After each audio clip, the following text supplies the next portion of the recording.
আপনারা যারা ইউনিভার্সিটিতে পড়েন তাদের জন্য একটা বড় চিন্তার বিষয় হচ্ছে রিসার্চ পেপার, কারণ এই রিসার্চ পেপার অনেক ইম্পর্ট্যান্ট যদি আপনি বাইরে পড়াশোনা করতে যেতে চান, স্কলারশিপ পেতে চান, আপনি ব্যাচেলর, মাস্টার্স, পিএইচডি যেখানেই পড়েন না কেন, রিসার্চ পেপার আপনার অত্যন্ত জরুরি। এখন যখন আপনি রিসার্চ পেপার করতে যাচ্ছেন তখন অনেক প্রকার সমস্যা ফেস করতেছেন, হয়তো বা কম সময়ের মধ্যে অনেক বেশি কাজ করতে হচ্ছে। আমি এটার জন্য একটা রোডম্যাপ এবং গাইডলাইন শেয়ার করেছিলাম আমার ইউটিউব চ্যানেলে, যেখানে আমি রিসার্চ পেপার কিভাবে আপনি পড়বেন, কিভাবে শিখবেন, কিভাবে টপিক সিলেক্ট করবেন, ডিটেইলস একটা মাস্টার ক্লাস নিয়েছিলাম। ওটার পরে অনেকে আমাকে প্রশ্ন করেছে যে ভাই এখন তো এআই অনেক অ্যাডভান্স, সো এআই ব্যবহার করে আমরা কিভাবে অল্প সময়ের মধ্যে রিসার্চের কাজগুলো করতে পারি, অর্থাৎ একদম জিরো নলেজ থেকে কিভাবে একটা রিসার্চ পেপার সিলেক্ট করবেন, পেপার খুঁজবেন, ডাটা অ্যানালাইসিস করবেন, গ্রাফ চার্ট বানাবেন, তার সবকিছু আজকে আমি আপনাকে বলবো। এবং সবচেয়ে পাওয়ারফুল এআই টুল যেটা রয়েছে পারপ্লেক্সিটি এআই, সেটা ব্যবহার করে কিভাবে আপনার কাজ 10 গুণ দ্রুততার সাথে আপনি করতে পারবেন, সেটাই আজকে এই মাস্টার ক্লাসে আমি আপনাকে শেখাবো। বা চ্যাটজিপিটির তুলনায় পারপ্লেক্সিটি এআই অনেক বেশি নিখুঁত, কারণ এটা হ্যালুসিনেশন কম করে। হ্যালো এভরিওয়ান, আমার নাম নাইম আজম চৌধুরী। আমি এআই, সাইবার সিকিউরিটি এবং রিসার্চ নিয়ে কথা বলি। আজকের যে ভিডিও, এটা পারপ্লেক্সিটি এআই এর উপর একটা মাস্টার ক্লাস হতে চলেছে, দ্বিতীয় মাস্টার ক্লাস। এই ভিডিওতে মূলত আমি রিসার্চার বা রিসার্চ রিলেটেড কাজ যারা করতে চান তাদের জন্য স্পেশালভাবে এই ভিডিওটা আমি বানাচ্ছি। সো চ্যানেল সাবস্ক্রাইব করে দেন, লাইক করেন, টার্গেট 100 লাইক, ঠিক আছে। অ্যান্ড আমরা চাচ্ছি দ্রুত আরও বেশ কিছু ভিডিও নিয়ে আসবো, সো আপনাদের সাপোর্ট আমার জরুরি। ওকে, চলুন ভিডিও শুরু করি। প্রথমে আমরা টপিক সিলেকশন বা অ্যানালাইসিস নিয়ে কথা বলবো। অর্থাৎ এরকম মনে করেন যে আপনি রিসার্চ করতে চান, আপনি একজন কম্পিউটার সায়েন্সের স্টুডেন্ট, কিন্তু আপনি রিসার্চ করতে চান। এখন রিসার্চের জন্য আপনার তেমন কোনো আইডিয়া নাই মাথার মধ্যে যে কোনটা টপিক নিয়ে আমি রিসার্চ করব। এখন এই যে রিসার্চের টপিক বা এই যে আইডিয়াগুলো বা হট টপিক যে আইডিয়াগুলো রয়েছে, সেগুলো অ্যানালাইসিস করা বা ফাইন্ড আউট করা আমাদের প্রথম উদ্দেশ্য একটা রিসার্চের ক্ষেত্রে। আমি পারপ্লেক্সিটি পুরো অন করে নিয়েছি, এন্ড এখানে আমি জাস্ট প্রম্পট দিলাম যে suggest me 5 research paper topic, okay, যেটা আমার সাবজেক্ট বা ফিল্ড। এখন আমার এখানে যেমন এক্সাম্পল হিসেবে আমি দেওয়া আছে আর্টিফিশিয়াল ইন্টেলিজেন্স, ঠিক আছে। আমি এখানে প্রম্পট নিয়ে টেনশন করতে মানা করছি। আর্টিফিশিয়াল ইন্টেলিজেন্স ইন এডুকেশন নিয়ে আমরা রিসার্চ করব, ওকে। এন্ড আপনি এটা সাইবার সিকিউরিটি দিতে পারেন, যে কোনো কিছু দিতে পারেন, বাট এটা আপনার টপিক, যে টপিক নিয়ে আপনি চাচ্ছেন যে আপনি কাজ করবেন, মানে আপনার ইচ্ছা আছে, আগ্রহ আছে। তাই আমারটা আমি আমার মতো করে মডিফাই করে নিলাম, যেহেতু আমি সাইবার সিকিউরিটি নিয়ে কাজ করতে চাই। এন্ড সেম টপিকটা আমি একটু হালকা মডিফাই করে নিয়ে ওকে দিলাম। এখন দেখেন এখানে সে কিন্তু আমাকে 5টা ইউনিভার্সিটি লেভেলের cyber security research paper topic suggest করছে। এখানে আমি আপনাকে আরেকটা জিনিস বলে দিই, এখানে আমরা নর্মালি ইউনিভার্সিটি লেভেল দিয়েছি, আপনি লিখতে পারেন bachelor level, masters level, PhD level, বুঝতে পেরেছেন না? মানে আপনি আপনার মতো করে দিবেন। আমি বেসিক প্রম্পট আপনাকে দিয়েছি। তো দেখেন এখানে সে বিভিন্ন 5টা হট টপিক সে আমাকে দিয়ে দিয়েছে, ওকে। যেমন ডিফেক্টের উপরে সে দিয়েছে, তারপর ইন্ডাস্ট্রিয়াল আইওটি নিয়ে দিয়েছে, তারপর অ্যাডভার্সিয়াল নেটওয়ার্ক ডিফেন্স নিয়ে দিয়েছে, পোস্ট কোয়ান্টাম নিয়ে দিয়েছে, ওকে। সো যে কোনো কিছু আপনাকে দিয়ে দিতে পারে। এখন মনে করেন যে আমরা এই যে ডিফেক্ট ডিটেকশন যে রয়েছে না, এটাকে নিয়ে আমরা কাজ করব, ওকে। মানে আমরা এই টপিকটা আমার কাছে আগ্রহী মনে হলো, আমি এটা পড়লাম, পড়ে আমার মনে হলো যে আমি এই টপিকটা নিয়ে আসলে কাজ করব। এখন আমি এখানে আরেকটা প্রম্পট দিব, এখানে অনেকগুলো প্রম্পট অলরেডি এসে গেছে। আপনি এটাকে নিয়েও কাজ করতে চান, যদি আপনার কাছে কম্পিউটার অ্যাক্সেস থাকে, পারপ্লেক্সিটি কম্পিউটার, যেটা অটোমেটেড একটা এজেন্ট ওপেন ক্লোর মতো, ওটা আমি শিখিয়েছি। সো যদি এটা অ্যাক্সেস থাকে ওটার জন্য আপনাকে ম্যাক্স প্ল্যান রাখবে আপগ্রেড অপশানে, আর যদি না থাকে তাহলে আমাদের এখান থেকে আমরা ম্যানুয়ালি কাজ করি। আমরা এই যে ডিফেক্ট ডিটেকশন এবং ভেরিফিকেশনের যে টপিকটা, হট টপিকটা, সেটাকে আমরা লিখেছি যে এটাকে আরও, মানে এই হট টপিক নিয়ে যদি আমরা কাজ করব, সেটাকে বলেছে যে এর ইম্প্যাক্ট এবং মেইন কনসেপ্ট কি, সেটার উপরে আমাকে সিম্পল টার্মসে বোঝাও। এবং সেটা আমার যে রিসার্চ গ্যাপ আছে, আপনারা অবশ্যই জানেন যে কোনো একটা রিসার্চ পেপার করতে গেলে রিসার্চ গ্যাপ ফাইন্ড আউট করাটা জরুরি। মানে অলরেডি কি রিসার্চ করেছে, ফিউচারে কি রিসার্চ হতে পারে, মাঝখানে কতটুকু গ্যাপ রয়েছে, সেটাই ফাইন্ড আউট আপনাকে করতে হবে, ওকে। সো এই যে রিসার্চ গ্যাপটা ফাইন্ড আউট আপনি করবেন, সেটার জন্য আমার দরকার। এখানে আমি কি করলাম, বেস্ট মডেল সিলেক্ট করে দিলাম, যাতে সে অটোমেটিকলি মডেলগুলোর মধ্যে শিফট করে, কারণ এখানে আমার মাল্টিপল মডেল রয়েছে, ওকে। সো আমি বেস্ট মডেলে শিফট করে দিয়ে ওকে করে দিলাম। তো যখনই আমি এই প্রম্পটটা দিলাম, তারপরে সে কী করলো যে আমার ডিফেক্টের উপরে মেইন আইডিয়াস, সেটা ম্যাটার কেন করে, সেটার কতটুকু রিসার্চ গ্যাপ রয়েছে, মানে অলরেডি যতগুলো রিসার্চ গ্যাপ রয়েছে বিভিন্ন এমআইটি পাবলিকেশন থেকে সেই ইনফরমেশনগুলো আপডেট দিয়েছে। আপনারা অনেকে জানেন যে পারপ্লেক্সিটি কিন্তু হ্যালুসিনেট খুবই কম করে, অলমোস্ট বলতে গেলে না। এই জন্যই কিন্তু পারপ্লেক্সিটিকে ব্যবহার করা হয় রিসার্চের কারণে, ওকে। সো সে এমআইটির বিভিন্ন গবেষণা থেকে ভাইরাল করে দিল যে আমাদের রিসার্চ গ্যাপগুলো রয়েছে। আপনারা চাইলে এটাকে আবার রিভেরিফাই করার জন্য ফলো আপে ক্লিক করে আরও এটাকে নিজস্ব প্রম্পট দিতে পারেন আপনাদের। আমরা এটা কিন্তু আগের যে ভিডিওটা রয়েছে পারপ্লেক্সিটি মেইন কোর্স, ওখানে আমি শিখিয়েছি, ওকে। সো ওটা আপনাদের দেখে নেওয়া জরুরি। অ্যান্ড এটা গুড স্টাডি ডিরেকশন কি না, বা এটা ইউনিভার্সিটি প্রজেক্ট হিসেবে ভালো না, বা সমস্ত কিছু সে কিন্তু আপনাকে বলে দিয়েছে। সে আপনাকে আরও বেশ কিছু সাজেশন দিচ্ছে। অ্যান্ড আপনারা চাইলে এখানে লিঙ্কগুলো ভেরিফাই করতে পারবেন যে এই পেপার থেকে সে ইনফরমেশনগুলো নিয়েছে সেটা ভেরিফাই করতে পারবেন। পাশাপাশি সে যতগুলো কিছু ইমেজও আপনাকে সাজেশন করে দিবে, আপনারা চাইলে সেটাও দেখতে পেরে ধারণা নিতে পারেন। সো আমাদের অলরেডি কিন্তু আমরা রিসার্চ গ্যাপ আইডেন্টিফাই করা শিখে গেছি বা টপিক সিলেকশন করছি, যে টপিকটা আমরা সিলেক্ট করেছি সেটা রিসার্চ গ্যাপ আছে কিনা বা সেটাকে নিয়ে কাজ করা যাবে কিনা সেটা আমরা শিখে গেলাম বা বের করে ফেললাম অলরেডি। দ্বিতীয় ধাপ যেটা, সেটা হচ্ছে পেপার খোঁজা এবং সিলেক্ট করা। যখন আমরা কোনো একটা টপিক, হট টপিক বার করলাম এবং সেটা রিসার্চ ডিরেকশন আমাদের অলরেডি জানা হয়ে গেল যে আমরা রিসার্চ ডিরেকশন যেটা বের করলাম, যেমন আমাদের এখানে ডিফেক্ট ডিটেকশন এবং ভেরিফিকেশন, ঠিক আছে না, সাইবার সিকিউরিটি টপিক। সো এই যে টপিকটা, এটা আমরা বের করলাম এবং এটা রিসার্চ গ্যাপও যথেষ্ট রয়েছে, যেটা নিয়ে আমরা কাজ করব। এখন আমাদের কাজ হচ্ছে পেপার খোঁজা। এখন পেপার খোঁজার জন্য প্রথম যেটা ধাপ, সেটা হচ্ছে আপনি যদি চ্যাট জিপিটিতে বা গুগলে বা পারপ্লেক্সিটি বাদ দিয়ে যদি আপনি অন্য কোথাও সার্চ করেন, তাহলে হবে কি হ্যালুসিনেট করবে, ভুল পেপার দিবে, ভুল দিবে। তো আমাদের যেটা দরকার সেটা হচ্ছে প্রথম দিকে আমাদের যে সোর্স সেটা আমরা করে নেব একাডেমিক, ওয়েব দরকার নেই, বন্ধ করে দিলাম। আমি এখানে প্রম্পট দিলাম যে most cited open access. Open access এই জন্য লিখেছি কারণ আপনার অনেক সময় এমন হতে পারে যে ইনস্টিটিউশনগুলো, আপনার যে ইউনিভার্সিটি, সেটা বড় বড় যে পেইড জার্নালগুলো রয়েছে সেগুলোতে অ্যাক্সেস নাও থাকতে পারে। সো তখন আপনাকে ওপেন অ্যাক্সেস থেকেই কিন্তু ফাইন্ড আউট করতে হবে আপনার পেপার প্রথম দিকে, ওকে। পরে আপনি যদি পেমেন্ট থাকে সেটা ওকে। অ্যান্ড আমরা এখানে আমাদের টপিক দিয়ে দিয়েছি যেটা ডিফেক্ট, এবং 2020 থেকে 25 সালের মধ্যে। এখন আমার ব্যক্তিগতভাবে আমার সুপারভাইজার উনি কি করেন যে লাস্ট 2 বছরের পেপার আমাকে করতে বলেন, ঠিক আছে। ওনার হচ্ছে উনি চায় যে লাস্ট 2 বছরের মধ্যে ওই হট টপিক নিয়ে কতটুকু কাজ হয়েছে সেটা যেন আমি ফাইন্ড আউট করি। অ্যান্ড এখানে আমি বলেছি যে সামারাইজ ফাইন্ডিং এবং পাবলিকেশনের ডিটেলস, ওকে। অ্যান্ড আমি এখানে মডেল দিয়ে দিয়েছি বেস্ট, কারণ আমি চাই না যে ব্যক্তিগতভাবে আমি কোনো সিলেক্ট করে ও নিজে থেকে ফাইন্ড আউট করে আমাকে প্রপার একটা আউটপুট দেব। সো আমাদের এই এক প্রম্পটের জাদুতেই সে কি করেছে, ওপেন অ্যাক্সেস, পেপারের নাম, অথর, জার্নাল, ইয়ার এবং কি ফাইন্ডিং কি সেটা একবারেই কিন্তু ডিটেলস সামনে নিয়ে এসে দিয়েছে। অর্থাৎ আমাকে ব্যক্তিগতভাবে প্রত্যেকটা পেপারের ভিতরে ঢুকে পড়ে এগুলো ফাইন্ড আউট করতে পারবেন বা একটা করে সামারাইজেশনও করার প্রয়োজন নেই, একবারে দিয়েছে।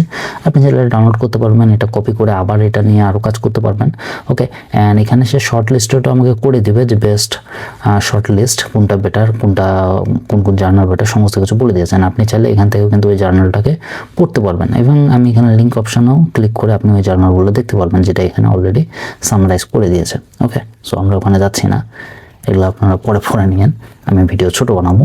সো এখানে আমাদের কিন্তু অলরেডি সমস্ত জার্নাল চলে এসেছে আমাদের এক প্রম্পটের মধ্যেই, ওকে। আপনি চাইলে এখানে আরও এটা নিয়ে বিস্তৃত আলোচনা করতে পারেন ওর সাথে। অ্যান্ড এই যে সোর্স লিঙ্কগুলো রয়েছে এগুলাতে ক্লিক করে আপনি ডিরেক্ট কিন্তু পেপার ডাউনলোড করে নিতে পারেন, কারণ মোস্ট অফ দ্য টাইম পেপারগুলো ওপেনই হবে এবং অ্যাক্সেস করা যাবে ওপেনলি। 3 নম্বর স্টেপে আমরা শিখবো কিভাবে পেপার আপলোড করবেন এবং সেটা নিয়ে কাজ করবেন। অনেক সময় এরকম হয় না, যেমন মনে করেন আমরা ডিফেক্ট নিয়ে যে পেপারগুলো বার করলাম আর কি, এই পেপারটা তো মনে করেন আপনার সুপারভাইজার এই পেপার আপনাকে দিছে, এখন 31 পেজের এই পেপারটা আপনাকে পড়ে একদিনের মাথায় রিপোর্ট জেনারেট করে আপনার সুপারভাইজার আপনাকে দিতে বলছে।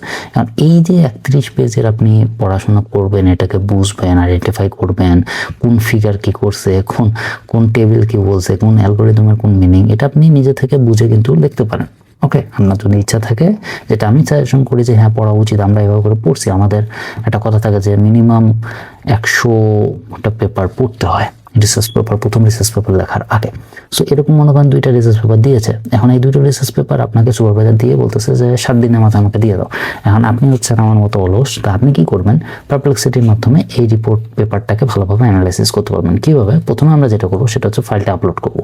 আপলোড করার পরে আমি দিলাম একটা প্রম্পট, তো আমি তাকে প্রম্পটে বলেছি যে আমি একটা রিসার্চ পেপার আপলোড করেছি, এটা সামারাইজ করে। আপনি এটাকে আরও স্পেসিফিকলি বলতে পারেন যদি স্পেসিফিক কোনো একটা টার্মস পড়ে আপনি বোঝেন নাই, যে ইন্ট্রোডাকশন আমাকে ভালো করে বুঝাও, কন্ট্রিবিউশনের স্কোপ বুঝাও, মেথোলজি বুঝাও, আপনি কিন্তু স্পেসিফিক বলতে পারেন। আমি স্পেসিফিকলি যাচ্ছেন জেনারেলাইজ করতেছি যে সামারাইজ করো আমার পেপারটা, এক্সট্রাক্ট কি যে ফাইন্ডিংস রয়েছে সেটাকে এক্সট্রাক্ট করো, identify the main methodology extract করো, মেথোডোলজি অ্যান্ড তার পাশাপাশি কমপ্লেক্স যতগুলো ফিগার এবং গ্রাফস রয়েছে সেটাকে সিম্পল টার্মসে এক্সপ্লেইন করো। এটা কিন্তু অনেক বড় একটা প্রম্পট, আপনার দেখে মনে হচ্ছে যে খুব সিম্পল ছোট ওয়ার্ড, বাট এটা অনেক এক্সট্রিম একটা ওয়ার্ড। যদি আপনি নতুন রিসার্চ করা শুরু করেন না, আপনি কিন্তু বুঝতে পারেন যে এটা কতটা কমপ্লিকেটেড একটা জিনিস।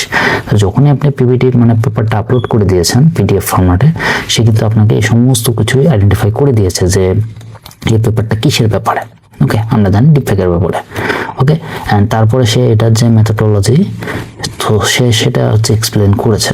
ওকে, স্কোপাস জার্নালের, আর সে কি ফাইন্ডিং রয়েছে, সে কি ফাইন্ডিংগুলো এক্সপ্লেন করেছে। আপনারা চাইলে কিন্তু এগুলোকে মেমোরাইজ করে রাখতে পারবেন, নোট করতে পারবেন, আবার এটার উপরেও প্রশ্ন করতে পারেন যে আমি এই কি ফাইন্ডিংসের মধ্যে এইটুকু নিয়ে আমি কাজ করতে চাই। ঠিক আছে না, এগুলা রিসার্চের ব্যাপারে আর কি আপনাদের আরও শিখতে হবে। তারপরে ম্যাট্রিক্স এক্সপ্লেন করে দিয়েছে, ফিগার 1 এক্সপ্লেন করেছে, অন্যান্যগুলো আপাতত এক্সপ্লেন করেনি। বাট আপনি যদি বলেন যে আমি এখানে ফিগার 1 বুঝিনি, আমাকে ফিগার 2 এক্সপ্লেন করে দাও বা ফিগার 3 এক্সপ্লেন করে দাও, সে আপনাকে এক্সপ্লেন করবে। অনেক সময় আমাদের ক্রিটিক্যাল অ্যানালাইসিস করার প্রয়োজন পড়ে। সো মনে করেন যে পেপারটা আপনাকে সুপারভাইজার দিচ্ছে যে এই পেপারটা পড়ো এবং পড়ে আমাকে ক্রিটিক্যাল অ্যানালাইসিস করে দাও। সো সে আপনাকে কি বললেন, ওই পেপারটা আপনি আপলোড করলেন, তারপরে এই প্রম্পটটা দিলেন, দিয়ে আপনি কিন্তু ক্রিটিক্যাল অ্যানালাইসিস করতে পারেন যে ওই যে রিসার্চটা রয়েছে সেই রিসার্চটা আমাদের সাইবার সিকিউরিটি ফিল্ডে বা ফিউচার রিসার্চ ডিরেকশনে কি ধরনের আমাদের হেল্প করবে। সো সে আমাকে একটা 2 স্টেপের মধ্যে একটা ক্রিটিক্যাল অ্যানালাইসিস করে দিচ্ছে, লিমিটেশন বলে দেবে এবং ফিউচার ডিরেকশনও বলে দেবে। 4 নম্বর স্টেপে যেটা সবচেয়ে ইম্পর্টেন্ট, আপনি এতগুলো পেপার পড়লেন, মনে করেন আপনি 30টা পেপার এভাবে অ্যানালাইসিস করলেন, আমরা করলাম না। এরপরে যেটা ইম্পর্টেন্ট, রিসার্চ ডিরেকশন এবং থিসিস স্টেটমেন্ট, এটা অনেক ইম্পর্টেন্ট, এটা আপনাকে ফাইন্ড আউট করতে হবে। এখন মনে করেন যে আমি এখানে জাস্ট নতুন কোনো প্রম্পট পাচ্ছি না, নতুন কোনো জায়গা খুঁজতেছি না, সেম ভাবে বলতেছি যে আমার এখানে রিসার্চ কোশ্চেনগুলো যে রয়েছে, ঠিক আছে, রিসার্চ কোশ্চেন জেনারেট করো, যেটা হচ্ছে effectiveness of defect detection and verification on preventing IoT research. আমি জাস্ট এটা নর্মালি দিলাম। ওকে, অ্যান্ড এ কি করবে, আমাকে বেশ কিছু রিসার্চ কোশ্চেন জেনারেট করে দিয়ে দেবে। অ্যান্ড সে আপনাকে বিভিন্ন রিসার্চ কোশ্চেন জেনারেট করতেছে, যেটা আমরা থিসিসের জন্য অনেক ইম্পর্টেন্ট। অ্যান্ড এখান থেকে যে কোনো একটা প্রশ্ন আপনি সিলেক্ট করতে পারেন, যেমন আমি এই রিসার্চ কোশ্চেনটা, সরি ওটা বেশি বড় হয়ে যাবে, এইটা করি, এটা হচ্ছে সিলেক্ট করলাম। অ্যান্ড তারপরে আমি বলতেছি যে আমাকে হেল্প করো থিসিস স্টেটমেন্ট তৈরি করার জন্য এই রিসার্চ কোশ্চেনের উপরে। সে আমাকে একটা থিসিস স্টেটমেন্ট তৈরি করার, এই রিসার্চ কোশ্চেনের উপর বেস করে একটা থিসিস স্টেটমেন্ট তৈরি করা দেখাবে। এই যে জিনিসটা আমি আপনাদের দেখাচ্ছি না, এই জিনিসটা করতে যখন এই যে মনে করেন এত অ্যাডভান্স ছিল না, বা আমরা প্রথম যখন করতাম, এটা করতে হাল খারাপ হয়ে যেত। মানে এটার জন্য বহু স্টুডেন্টের রিসার্চ প্রপোজাল মানে রিজেক্টেড হয়ে যায়। এই রিসার্চ কোশ্চেন বের করে সেটা দিয়ে কিভাবে ওয়ার্ক করবো, এই থিসিস স্টেটমেন্ট কিভাবে তৈরি করবো, হাল একেবারে বেহাল হয়ে যায়। আপনারা কয়েক সেকেন্ডের মধ্যে জেনারেট করতে পারতেছেন, এটা ফায়দা নিতে না পারলে তো আপনার লস। ওকে, অনেক সময় এরকম হয় না যে আমরা একটা রিসার্চ পেপার করব বা যে কোনো একটা বিষয়ের উপর রিসার্চ করতেছি, সো আমাদের অনেকগুলো গ্রাফ বা ডায়াগ্রাম দরকার পড়ে। যেমন মনে করেন যে আমরা যদি ডিফেক্ট নিয়ে যে কাজ করবো, সো এখানে আমরা একটা করলাম যে ডিফেক্টের একটা স্ট্র্যাটেজিস্ট গ্রাফ এবং চার্ট জেনারেট করে 2022 থেকে 2024, এটা আমরা একটু বাড়াই দিতে পারি 2021 থেকে 2024, এবং সেটার জন্য আমাকে একটা টেবিল দিয়ে দাও, এর পাশাপাশি আমাকে একটা ভিজুয়াল গ্রাফ এবং চার্ট বানায় দাও, যেটা সিএসপি আউটপুটও থাকবে। ওকে, সো এটা আমরা কেন বললাম, এটা করলে সে কি করবে, সে একাডেমিয়া এবং ওয়েব থেকে বিভিন্ন ডাটা নিয়ে আসে সে অ্যানালাইসিস করবে। অ্যানালাইসিস করার পরে আমাকে ডিপফেকের যে অ্যাটাকগুলো রয়েছে এটার উপরে সে আমাকে গ্রাফ এবং চার্ট জেনারেট করে দেবে। ওকে, এই যে ডেটাটা, এই ডেটাটার পিছনে আবার সোর্স রয়েছে, লাইক আপনি যদি সাইটেশন করতে চান না, তো এই ডেটার পিছনে কিন্তু অলরেডি সোর্সগুলো দেওয়া রয়েছে। মানে এটা সে হ্যালুসিনেট করে বানাচ্ছে না, কিন্তু আমাদের যেটা হয় স্পেশালি যখন আমরা রিসার্চের সময় ডেটা নিয়ে অনেক যে ক্যাচাল হয়, ওই জিনিসটা এখানে হবে না। সে প্রত্যেকটারই কিন্তু একটা সোর্স থাকে। এই একটা রিজনের কারণে আমি আপনাদের পারপ্লেক্সিটিকে শিখতে বলছি রিসার্চের জন্য। ওকে, ওইখানে না ভালোভাবে ওটা জেনারেট হচ্ছিল না, আমরা আর একটা টপিকে সার্চ করি। এবার একাডেমিয়া সিলেক্ট করে দেই, ওয়েবও সিলেক্ট থাকুক। অ্যান্ড আমি এবার চাচ্ছি আইওটি র্যানসামওয়্যারে 2024 থেকে 2022 থেকে 24 আর কি। সো এইবার আই হোপ বার এবং চার্ট সে পারফেক্টলি স্ক্র্যাপিং করতে পারবে অনলাইন থেকে। দেখুন, এই ফর্ম দেওয়ার সাথে সাথে সে পাইথনের মাধ্যমে শুধুমাত্র আমার জন্য সে ডেটাই খুঁজে নেয়, সে ডেটার পাশাপাশি সে পাইথন দিয়ে বার এবং চার্ট জেনারেট করে দিয়েছে যে আইওটি অ্যাটাক আপনার 2022 সালে কতটুকু হয়েছে, 2021-এ, 22-এ, 23-এ, ঠিক আছে, সে জেনারেট করে দিয়েছে। অ্যান্ড এমনি জেনারেট করে দেন। এই ডাটার অফকোর্স সোর্স রয়েছে, এই ডেটাটার একটা সোর্স রয়েছে, আপনি চাইলে এটাকে ডাউনলোড করতে পারেন সিএসপি ফরম্যাটে। ওকে, বা গুগল ড্রাইভও এক্সপোর্ট করতে পারেন। অ্যান্ড তারপরে আরও বেশ কিছু জিনিস সে এক্সপ্লেন করে দিয়েছে। সো এরকম করেও কিন্তু আপনি বার চার্ট কভার বানাতে পারবেন। তাছাড়া পাশাপাশি একটা কম্পারিজন টেবিলও সে বানিয়ে দিয়েছে। ওকে, অ্যান্ড এটা প্রত্যেকটা ডেটার সোর্সও রয়েছে, সো হ্যালুসিনেট করার পসিবিলিটি কম। অ্যান্ড আপনারা চাইলে বিভিন্ন সোর্সগুলো ঘাটে ঘুটে কিন্তু আরও জেনারেট করতে পারেন। লাইক আপনার কাছে যদি আরও 10-12টা পেপার থাকে, ওইটা আপলোড করে দিয়ে এখানে অ্যানালাইসিস করতে পারেন আপনি। একটা ভুল সবাই করে, সেটা হচ্ছে যে এআই থেকে ডিরেক্টলি কপি পেস্ট কিন্তু করা যাবে না। আপনি এআই থেকে যদি ডিরেক্টলি কপি পেস্ট করেন তাহলে সেটা এআই ডিটেকশনের মধ্যে ধরা পড়বে, পাশাপাশি প্লেগারিজমের মধ্যেও ধরা পড়বে। সো এই যে প্লেগারিজম থেকে আপনি যদি বাঁচতে চান, যেটা আমাদের আসলে এই স্টেপে আমি শেখাবো, প্লেগারিজম থেকে বাঁচতে চাইলে আপনি বলবেন যে আমি যে ড্রাফট, আপনি চাইলে পিডিএফ ফাইলটা এখানে আপলোড করতে পারেন, ওকে। অথবা আপনি যে পিডিএফ ফাইলটা এখানে করেছেন, যেমন আমি একটা পিডিএফ ফাইল, আমি পিডিএফ ফাইলটা এখানে আপলোড করেছি এবং আমি বলেছি যে এই যে পিডিএফ ফাইলটা আছে সেখানে আমার অরিজিনাল প্লেগারিজম ফ্রি ভাবে আমার এখানে জেনারেট করে দাও, ওকে।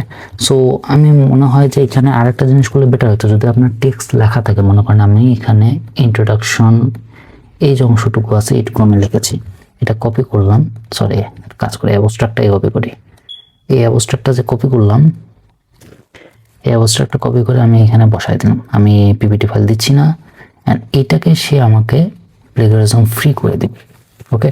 এখন আপনারা অনেক সময় কুইলবোর্ড ইউজ করতে পারেন, অনেক গ্রামারলির হচ্ছে পেইড সাবস্ক্রিপশন আছে, ওইটা ইউজ করতে পারেন, ওগুলো তো কাজ হয়। বাট আমার মনে হয় যে এক জায়গায় সবকিছু যদি পেতে চান তাহলে পারপ্লেক্সিটিও কিন্তু একটা ভালো আইডিয়া। দেখেন এখানে যেটুকু আমি দিয়েছি সে কি করেছে, সেটার প্লেগারিজম ফ্রি যেটা অংশ সেটা জেনারেট করে দিয়েছে, ওকে। এভাবে করে করে আপনি অনেকগুলো কাজ করে নিতে পারবেন। প্লেগারিজম ফ্রি থাকাটা একটা রিসার্চ পেপার প্রথম দিকে রাইটিং যখন আপনি করবেন অনেক ইম্পর্টেন্ট। 7 নম্বরে যে জিনিসটা আমরা শিখবো সেটা হচ্ছে পেপার সাইটেশন করা। এখন রিসার্চের আসলে সবচেয়ে বোরিং জিনিস হচ্ছে পেপার সাইটেশন করা, ঠিক আছে, যে আপনি যতগুলো রিসার্চ পেপার করছেন ওই রিসার্চ পেপারগুলোর সাইটেশন আবার রিজেনারেট করা বা লেখা। কারণ আপনার কাছে হতে পারে যে পেপারের লিঙ্ক আছে, যেমন মনে করেন এই যে পেপারের লিঙ্কটা এরকম লিঙ্ক আছে, সো ওটাকে আপনাকে পুরোপুরিভাবে কিন্তু সাইটেশন করতে হবে। এখন সাইটেশন করার জন্য যে প্রম্পট আমরা ইউজ করি, যে আমাদের একটা এপিএ ফরম্যাট আর কি, সেই ফরম্যাটে আমার এখানে লিঙ্ক সহ আমাকে সাইটেশন করে দাও। আমি এখানে যেটা করব সেটা হচ্ছে যে আমার কাছে আমি লিঙ্ক চাইলে বিভিন্ন জায়গা থেকে নিয়ে আসতে পারি, বা এতটুকু আমি সময় ব্যয় করতেছি না, কারণ আমি অনেক ফাঁকিবাজ কিসিমের লোক। সো আমি জাস্ট নিচে চলে যাই, অ্যান্ড আমি কি করছি, এখান থেকে লিঙ্কগুলো কপি করতেছি।